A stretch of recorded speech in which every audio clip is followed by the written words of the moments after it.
நிகழ்ச்சி நடந்தது. அப்ப அங்க ஒரு மன்னர் ஆண்டுட்டு இருந்தாரு.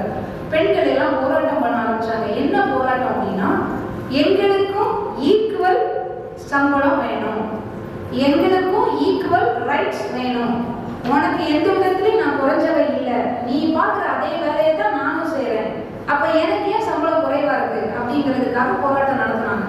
அந்த போராட்டம் வந்து 1 வருஷம் 2 வருஷம் நடக்கல, பல வருடம் நடந்தது. மன்னர் ஒவ்வொரு முறை போராட்டம் நடத்தும் போது ஆள் வச்சு அடிச்சு விரட்டிட்டு இருந்தான். பெண்கள் தானே, இவங்களை என்ன பண்ணி லைட்டா மிரட்டினாலே அழுதுட்டு ஓடிடுவாங்களே அப்படின்னு மெய் காப்பாளர்களை வச்சு விரட்டிட்டு இருந்தான். ஒரு கட்டத்துல என்ன ஆச்சு அப்படின்னா, நியூயார்க்ல வந்து காட்டன் ஃபேக்டரி இருந்தது, பஞ்சு ஆலை, கேள்விப்பட்டிருக்கீங்க தானே, காட்டன் ஃபேக்டரி. அங்க நிறைய பெண்கள் வேலை செஞ்சாங்க. அங்க வந்து ஒரு 75 பெண்கள் என்ன பண்ணாங்கன்னா இந்த போராட்டத்தில் ஈடுபட்டாங்க. 75 பெண்களுமே உள்ளிருப்பு போராட்டம் செஞ்சாங்க ஃபேக்டரிக்குள்ள. கிட்டத்தட்ட 25 வருஷம் போராட்டத்துக்கு அப்புறம் தான் இந்த பெண்கள் வந்து இந்த உள்ளிருப்பு போராட்டம் பண்றாங்க.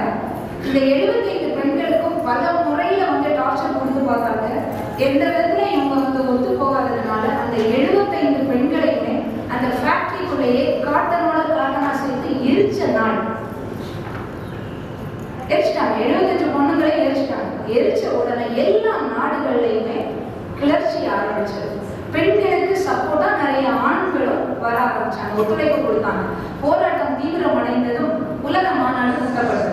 உலக மாநாட்டில் தான் முதல் முறை என்னன்னா பெண்கள் இவ்வளோ எழுத ஆரம்பிச்சிட்டாங்க, இனிமேல் இதை பொறுத்திருந்தா வேலைக்காகாது. பெண்கள் போராட்டத்தின் முடிவா என்ன பண்ணிட்டாங்க, 2 மெய்காப்பாளர்களை கொண்டுட்டாங்க, கூட்டத்தோட கூட்டமாக சேர்ந்து. இந்த ஒரு நிகழ்ச்சியை பார்த்ததும் உலக மாநாடு கூட்டி பிரகடனப்படுத்தின நாள் தான் மார்ச் 8.